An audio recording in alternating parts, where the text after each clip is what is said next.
Class আমি একটু late করে ঢুকতাম। তো আব্বু সবসময় জানালার বাইরে দাঁড়িয়ে থাকতেন আমি কলেজে এসেছি কিনা, মানে ক্লাসে জয়েন করেছি কিনা এটা দেখার জন্য। কিন্তু গোল্ড মেডেল আমার মনে হয় যে আলটিমেট উদ্দেশ্য হওয়া উচিত না। আলটিমেটলি আমি কতটুকু শিখছি, জানছি, কতটুকু কাজে লাগাতে পারছি, আমার মনে হয় ওইটা বেশি ম্যাটার করে।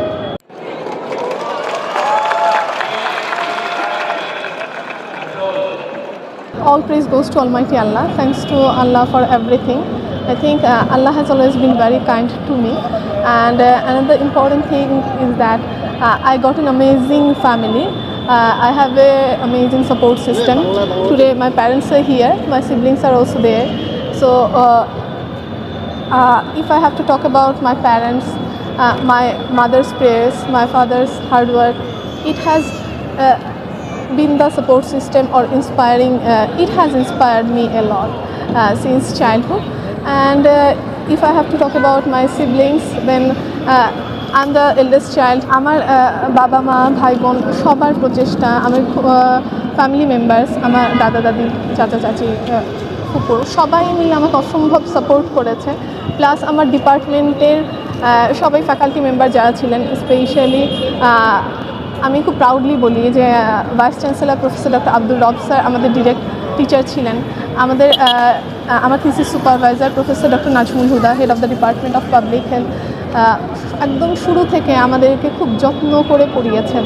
এবং আমাদের আরও ফ্যাকাল্টি মেম্বার্স যারা আছেন, Kazi Mohiul Islam sir, doctor Farzana Islam Rupa ma'am, Sajjad sir, Farnini ma'am, Kapil sir, আরও যারা সবাই ছিলেন, সবাই আমাদেরকে এত বেশি যত্ন করে পড়িয়েছেন।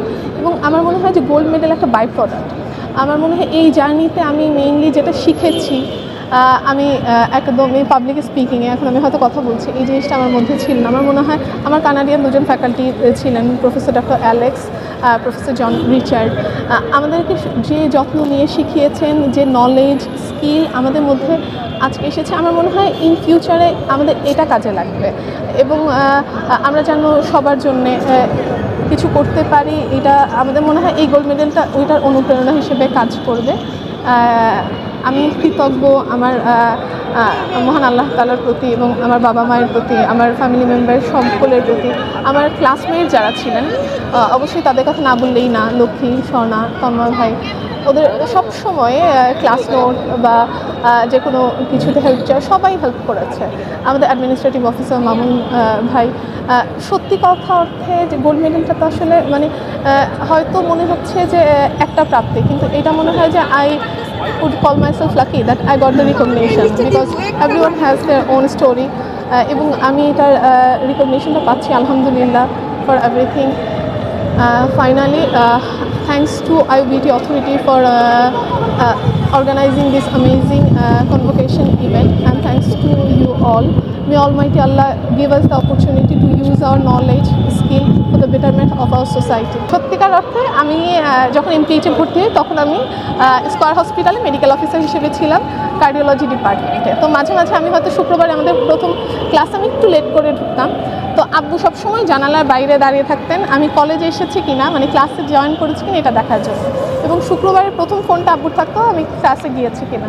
আর আম্মুর কথা যদি বলি, আম্মু কী পরিমাণ নামাজ, নফল নামাজ বা দোয়া করেছেন, আমার মনে হয় প্রতি বাবা মাই করেন। আমি কৃতজ্ঞ আমার বাবা মায়ের প্রতি, আমার ভাই বোনদের প্রতি, আমার ছোটো ভাই সামি, ছোটো বোন মেসুন, আমার ছোটো ভাই সাকিব, আমার চাচা ফুপু, আমার এক্সটেন্ডেড ফ্যামিলি। সো আমার মনে হয় যে সবাই এত বেশি দোয়া করেছেন, ওই জন্যই হয়তো আজকে এটা পাওয়া। কষ্ট তো সবাই করে, কিন্তু আমি রিকগনিশন পাচ্ছি। আমার মনে হয় এটা সবার দোয়া প্লাস সবার সাহায্য, সবার অনুপ্রেরণা। আমার ফ্যাকাল্টি মেম্বার্স যারা ছিলেন, ভাইস চ্যান্সেলর স্যার আমাদেরকে নিজে পড়িয়েছেন। আমার মনে হয় এই জিনিসটা আমার কাছে খুব বেশি বলার মতো, যে আমি directly vice chancellor sir professor doctor Abdul রব স্যারের টিচার ছিলাম, আমাদের প্রফেসর ডক্টর নাজমুল হুদা স্যারের টিচার ছিলাম, উনি আমার সুপারভাইজার ছিলেন। সবার সহযোগিতাই আসলে আমার মনে হয় যে এই জিনিসটা পাওয়া। আলহামদুলিল্লাহ আমার মোটামুটি একাডেমিক লাইফে স্মুথ ছিল, এসএসসি এইচএসসি, কিন্তু মেডিকেল অ্যাডমিশন টেস্টে আমি প্রথমবার হয়নি, আমি second time medical admission test দিয়ে চিটাগং মেডিকেল কলেজে চান্স পেয়েছিলাম। হোঁচট খাওয়া বলতে ওইটুকুই, প্রথমবার চান্স না পাওয়া। এরপর আলহামদুলিল্লাহ সবগুলো প্রফেশনাল এক্সাম একবারে ক্লিয়ার হয়েছে। এরপর এখন আলহামদুলিল্লাহ এমপিএইচে সবগুলো সেমিস্টারে আলহামদুলিল্লাহ ভালো করতে পেরেছি।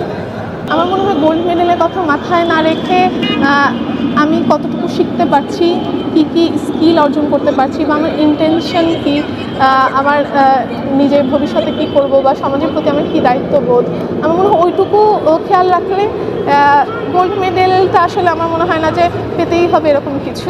আপনি যখন পারসিস্টেন্ট থাকাটা খুব ইম্পর্টেন্ট, কারণ প্রথম 1টা 2টা 3টা সেমিস্টার হয়তো পাওয়া যায়, কিন্তু কনসিকিউটিভলি প্রতিটা সেমিস্টারে ভালো রাখার পর একটা প্রেশারও ফিল হয়। আমার মনে হয় সেইটুকু ম্যানেজ করাটা একটু টাফ। কিন্তু গোল্ড মেডেল আমার মনে হয় যে আলটিমেট উদ্দেশ্য হওয়া উচিত না। আলটিমেটলি আমি কতটুকু শিখছি, জানছি, কতটুকু কাজে লাগাতে পারছি, আমার মনে হয় ওইটা বেশি ম্যাটার করে।